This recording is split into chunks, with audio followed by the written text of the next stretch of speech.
Alright, this video is going to be about using the discussion boards, which is going to be critical to the course because we're going to do so much of it. Alright, first of all, most of the discussion boards are discussions that I've initiated, but I do have a special place for help questions. These are questions that you don't understand an expectation that's coming up. There's a link that's not working, there's some technical issue. That's not a personal thing like you're asking for an extension on something, but some kind of technical issue about expectations in the course or something about the way the technology is working. And that link is right here, Help Discussion Board. Now, the reason that I want you to ask any technical questions there are a couple of reasons. First of all, your question might apply to other people, and so other people might see the same response in the help discussion, and that'll solve some problems. The second thing is that I am subscribing to this, which I just did, which means that when you ask a question there, I'll get an email notification of it. Now, I do expect to be checking into our course just about every day, but not several times a day. And maybe there will be a couple days when I don't check into the course. I will be checking it regularly, but not necessarily every day. I'm not necessarily going to check in on Saturday, for example. But I do want to know if there's a technical question that needs to be answered so that I can answer that quickly so you're not held up with some error in a link or something. And so if I get an email notification of that, and obviously I'm checking my email quite frequently, then I'll be able to come on and answer that question. All right. Now, once you get into, after you click a link to get into the discussion board, you see this list of our discussions, and you notice that it's pretty much almost the same as the list of modules. I do have the help one, which is a little bit different, and I have presentations, which I'll explain in a minute, and then it goes pretty much the same as the list of our courses. All right, I want to introduce a little bit of terminology here that's specific to D2L that I think might help. First of all, these are called forums in D2L, and if you open up a forum, you get these separate areas where each one is a different discussion area. These are called topics in D2L, right? And then there's one more level down that is called a thread, right? So you can have multiple threads, and you can reply within a thread, but threads take place within topics, right? All right, now all of the modules that relate to Notting's text, Plato, Dewey, etc., are going to have the same format. It's going to have the intro question, the unpacking question, and the building of personal philosophy question.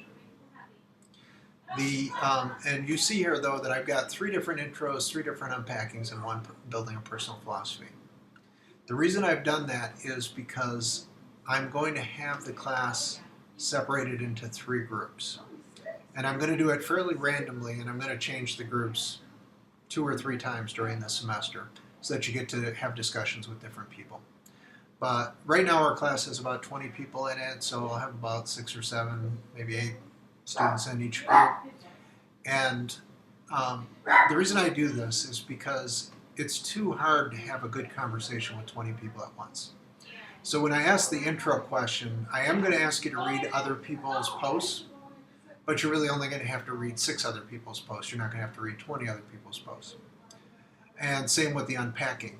With the unpacking, you are going to have to answer before you can, you're going to have to reply to that before you can see anybody else's post. But after you reply, I do want you to go and read what other people have said so you can get a sense, in addition to the feedback that I'll give you, about whether you're on the right track or not. The building of personal philosophy is not separated into groups. That's going to be everybody in the class. But the building of personal philosophy discussions are going to have either 3 or 4 possible questions in it, and you're going to answer only the questions, only one of those questions that you choose. So again, you'll be in a conversation with a lot less than 20 people. If one question is the one that interests everybody in the class, then you will be in a discussion with 20 people, but that's pretty unlikely. I think we'll be separated out into groups. All right, now I also want to say a little bit about how I'm going to interact in these discussions. For the intro questions, I'm either going to hang back and not say much, or I might interject if I see you're asking, if your response is going to lead in a particular direction. I might make a comment that will help you with the text that you're about to read. So I'm going to try hard. It's going to be hard for me because I read everything, and a lot of times I just really want to respond and spout off with my own ideas. But I'm going to try hard to limit my responses to something that's going to help you with reading the text or relate what you're about to read to what you've said. All right. For the unpacking, now remember the purpose of the unpacking is to understand the reading. So here I'm going to do one of a couple things. I'll either say, yeah, you're on the right track, so at least you know that your interpretation of the text matches what at least my interpretation of the text is, and you're on the right track, so you have that reassurance. Or I might say, you know what, you're off on this point here, reread this section of the text. And I'll try to give feedback such that I'll say what's wrong, but also point you to what you have to do in order to figure it out, and try not to give you just my answer to it, but point you to a little bit further. And then building a personal philosophy. This is one that I'm going to have groups assigned to running this, and my goal is to be just one of 20 participants in this area. And I am going to read everything. Unlike you'll be working with one question. I'll be reading everything. But I'll be consider myself one participant among many in this. My feeling about online learning is that you get out of it what you put into it, and that it really should be student-driven in discussion. So this is the discussion part of the course, and if it works out successfully, it's going to take on a life of its own and isn't going to be directed by me. So that is going to take some discipline on my part because I do tend to jump in with my own ideas, but I'm going to try to hold back and really have this be a discussion that's driven by you in the class. And our last video is going to be about that. All right, two other things that I want to say about the discussion area. In the settings, there's a setting for include original post and reply, and I think the default is no, but whatever it is, go and check it and make sure that this is not checked. If that is checked, what's going to happen is when you reply to somebody else, their post gets repeated in your post, and then your response is underneath. That gets to be quite annoying. So somebody writes a couple of paragraphs and you reply, and those two paragraphs are there again, just more scrolling to get through. So uncheck that. All right, the other thing is how to read this navigation pane. So like the widgets and the modules on the home page, they open and close, all right? And they also tell you how many posts you have to read. So obviously there's no post to read in any of these, but it might say 3 posts to read in doing. And then when you open it up, I don't think it's going to track how many posts in the groups that you're not in because those are not accessible to you anyway. But it might say 3 posts to read in doing. You're in group 1. You have 1 intro question that somebody has posted and you haven't read it yet, and 2 unpacking questions. All right, and so the total of these will add up to however many are here, and that helps you keep track of what you haven't done yet. And then obviously you can click here to go to that section, and you can either start a new thread or in a class that's already, where postings are already taken place, you can reply to somebody else's thread. All right, so I'm going to go to another class. All right, so I'm not going to go to another class that I've taught in the past so you can see what it might look like after we get going.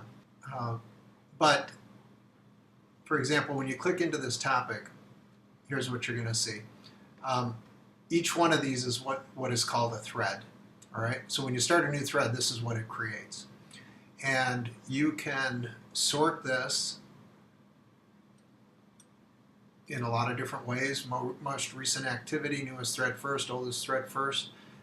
You're going to have to vary that for your own purposes as you're going through the class. Sometimes it makes sense to do one or the other, but just be aware that this is here. But if I click, and let me take a look here. So there's one with 2 replies. All right, let's take a look at this one. So this is a thread, and you click in it, and it will show the replies. Now, one thing to be aware of is that once you click a thread, you might click a thread and then something happens and you don't read it, but you do want to read it. Once you click it, it's going to mark that you've read every message in there, whether you have or haven't. So if you click something and then you get distracted, you probably want to, if you can think to do it, is to go back and mark your post as unread. Right? So there's a little menu here that you can edit the thread if you were the original poster, or mark all posts as read, or mark all posts as unread. All right? So another thing that I want to bring out here is the reason that I've got you in groups instead of having everybody all together. The default in here seems to be that people create new threads. And what that does is get this long list, and you really can't get a sense of the conversation very well when you're looking at a list of threads. You do get a much better sense of a conversation when you're within a thread, and then you can follow how people are talking. So I would say if you're really creating a new topic and a new idea, create a new thread. Give it an interesting title that relates to what you're talking about. That's very important because people will see the list of titles. They won't see much of the conversation, and the title is what's going to clue them into whether to go to that thread or not. But if you're really extending the conversation in any way, it might be better to reply to somebody else's thread so that people can read it in this kind of organized way. Right? All right, the last video coming up is going to be about specifically how the building a personal philosophy discussions are going to take place.